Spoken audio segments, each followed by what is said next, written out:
நாரதர் கண்ணனை பார்க்க போறார். காவல்காரர்கள் தடுக்கிறார். கண்ணன் பூஜை பண்றார், உள்ள போகாதீங்கோ. நாரதருக்கு ஒரே குழப்பம். கண்ணனை விட உயர்ந்த தெய்வம் கிடையாது. நம்மை விட உயர்ந்த தெய்வம் இருந்தால் பூஜிக்கலாம். கண்ணனை விட உயர்ந்த தெய்வமே இல்லை என்று சொல்லும் பொழுது கண்ணன் யார பூஜை பண்றான்னு நாரதருக்கு ஒரு சந்தேகம் இருந்தாலும் மீறிக்கொண்டு உள்ளே சென்றால் ஒரு பெரிய பூஜை அறை. சர்வேஸ்வரனான கண்ணன் இடுப்பிலே துண்டை கட்டிக்கொண்டு ஒரு கலசத்துக்கு பூஜை பண்ணி கொண்டிருக்கிறார். தங்கமயமான கலசம், நவரத்தின ஆபரணங்களாலே அந்த கலசத்திற்கு அலங்காரம் செய்து அந்த கலசத்திற்கு பூர்ண கும்பத்திற்கு கண்ணனம் பெருமான் பூஜை செய்து கொண்டார். பூஜை செய்து கொண்டிருந்தார். பூஜை முடிந்து கண்ணன் பின்னோக்கிய கலசத்திற்கு முதுகை காட்டாமல் மரியாதையாக பின்னோக்கியே நடந்து வந்தார்.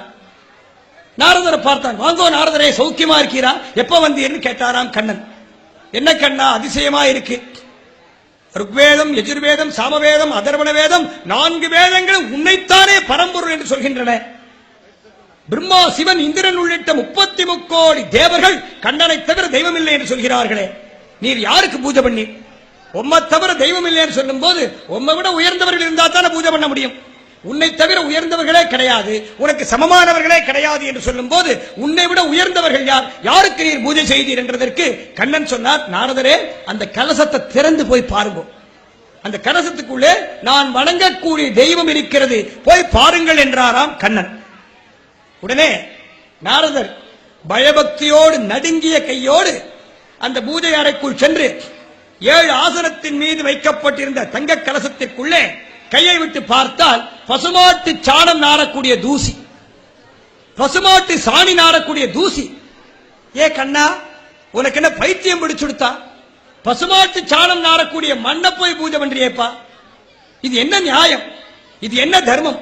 உன்னை தவிர தெய்வமே கிடையாது, உன்னை தவிர முதல்வன் கிடையாது, கேவலம் உன்னால் படைக்கப்பட்ட மண்ணை பூஜை பண்றியேப்பா, இது என்ன கிரமம் என்று கேட்டாராம் நாரதர்.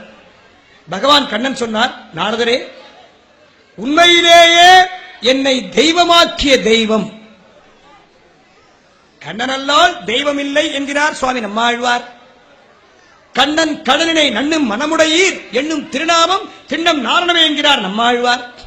திருமங்கையாழ்வார், ஆழ்வார்கள் 12 ரிஷிகள் அத்தனை பேரும் கண்ணனை தவிர தெய்வம் இல்லை என்று கதரும் போது அந்த கண்ணன் சொன்னான், எனக்கு பிரியகரமான என்னை தெய்வமாக்கிய உயர்ந்த வஸ்து அப்படின்னாராம். அந்த மண்ணை பார்த்து என்ன கண்ண ஆச்சரியமா இருக்கு, உன்னால் படைக்கப்பட்ட பூமி, உன்னால் படைக்கப்பட்ட மண்ணு, உன்னால் படைக்கப்பட்ட மண்ணை நீ பூஜை பண்றியே, உன்னை விட உயர்ந்த வஸ்துன்னு சொல்றியே, எந்த விதத்தில் உன்னை விட உயர்ந்த வஸ்து என்று கேட்டார் நாரதர். அதற்கு கண்ணனம் பெருமான் சொன்னான், திருவாய்ப்பாடியிலே பிறந்த யாதவர்களும் யாதவ சிறுமிகளும் துதைத்து மிதித்து அலைந்த பாத தூசி. யாதவர்கள் பாதம் பட்ட மண்ண பரமாத்மாவான கண்ணனே பூஜை பண்றார் அப்படின்னா இந்த குலம் எப்படிப்பட்ட குலம்? யோசித்து பாருங்க, தயவு செய்து சிந்தித்து பாருங்க. எந்த எம்பெருமானை பூஜிக்கிறீர்களோ அந்த எம்பெருமான் யாதவர்கள் பாதம் பட்ட மண்ணை பூஜிக்கிறார் என்றால் மிக மிக மிக உயர்ந்த குலம். யாதவானாம் சிரோரத்னம் கிருஷ்ணம் வந்தே ஜெகத்குரு. யோசித்து பாருங்கள். எனக்கு அந்த பிறவி கிடைக்கவில்லை, உங்களுக்கு கிடைத்திருக்கிறது. எனக்கு அந்த பாக்கியம் கிடைக்கவில்லை, கிடைக்கவும் கிடைக்காது. இனிமேல் அந்த பாக்கியம் கிடைக்காது. ஏன்னா யார் ஒருவர் ராமானுஜ தாசர் என்று பஞ்ச சம்ஸ்காரம் என்று வைஷ்ணவ முத்திரை பெற்றுக் கொள்கிறார்களோ அவர்களுக்கு மறுஜன்மா கிடையாது. எனக்கு நிச்சயம் மறுஜன்மா கிடையாது. அடிச்சு சொல்லலாம். திருக்கோஷ்டூர் பெருமாள் சொல்றார், தெய்வம் சொன்ன வார்த்தை, மறுஜன்மா கிடையாது. மறுஜன்மான்னு ஒண்ணு இருந்தா தானே நான் யாதவனா பிறக்க முடியும். உங்களுக்கு அந்த பாக்கியம் கிடைச்சிருக்கே, அந்த பெருமை நீங்க தெரிஞ்சுக்க வேண்டாமா? உங்கள் குழந்தைகளுக்கு உங்கள் குலப்பெருமை தெரிந்து கொள்ள வேண்டும் என்ற ஒரு ஆசை வேண்டாமா? யோசித்து பாருங்கள். பூமி தேவி வைகுண்டத்திலே கேட்ட கேள்விக்கு வைகுண்டத்திலே கண்ணன் சொன்ன பதில், நான் துவாரகாபுரியிலே ராஜாவாக இருக்கும் போது யாதவர்கள் பாதம் பட்ட மண்ணை பூஜை பண்ணேன், அதை நீ நினைச்சுண்டு துக்கப்படுறியான்னு கேட்டாராம். ஆமா சுவாமி, இதான் என்னுடைய துக்கம் என்று பூமிதேவி வைகுந்தத்திலே சொல்ல சாட்சாத் எம்பெருமான் சொன்னான், யாதவர்கள் பெருமையை சொல்வதற்கு எனக்கே தகுதி கிடையாது. நீ பூமியிலே சென்று பிறந்து நீயும் ஒரு எதுகுல பெண்ணாக மாறி யாதவர்களின் பக்தியின் மேன்மையை உணர்ந்து பார்னு சொன்னார். இது எத்தனை 1000 வருஷம் ஆச்சு வைகுந்தத்திலே சொன்ன வார்த்தை. உடனே பூமிதேவி நம்முடைய பாரத தேசத்திலே, தமிழ்நாட்டிலே, பாண்டிய நாட்டிலே ஸ்ரீவில்லிபுத்தூரை தேர்ந்தெடுத்து ஆண்டாள் நாச்சியாராக அவதாரம் செய்தார். இன்னோ திருவாடிப்பூரம் எமக்காகவன்னோ இங்கு ஆண்டாள் அவதரித்தாள். குன்றாத வாழ்வான வைகுந்த வான் போகன் தன்னை இகழ்ந்து ஆழ்வார் திருமகளாராய் பூமியிலே தானே தோன்றினாளாம் ஆண்டாள் நாச்சியார். ஆண்டாள் நாச்சியார் தானே தோன்றியவுடன் அவருடைய திருத்தகப்பனார் பெரியாழ்வார் ஆண்டாள் நாச்சியாருக்கு கண்ணனுடைய பெருமைகளை சொல்லிக் கொண்டே வந்தாராம்.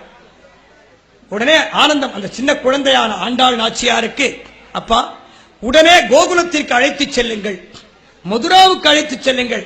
கண்ணன் பிறந்து விளையாடிய புண்ணிய பூமியை நான் சேவிக்க வேண்டும். கண்ணனுக்காகவே பிறந்து கண்ணனுக்காகவே வாழ்ந்த தியாகசீலர்களான யாதவர்கள் பாதம் பட்ட மண்ணை நான் மேலே பூசிக்கொள்ள வேண்டும். பொடித்தான் கொடந்து பூசிகள் போகா உயிரின் உடம்பையே, யாதவர்கள் பாதம் பட்ட மண்ணை நான் மேலே பூசிக்கொள்ள வேண்டும் என்று சாட்சாத் பூமி தேவியும் ஆசைப்பட்டார். அப்போ உங்க குலப்பெருமை எப்படிப்பட்டது, இந்த மேன்மை எப்படிப்பட்டது? உங்கள் பெருமையை நான் விசேஷமா சொல்லணுங்கிற தேவை கிடையாது. இருக்கக்கூடியதுல ஒரு 1000ல் 1 பங்கு, லட்சத்தில் 1 பங்கு தான் சொல்றேன்.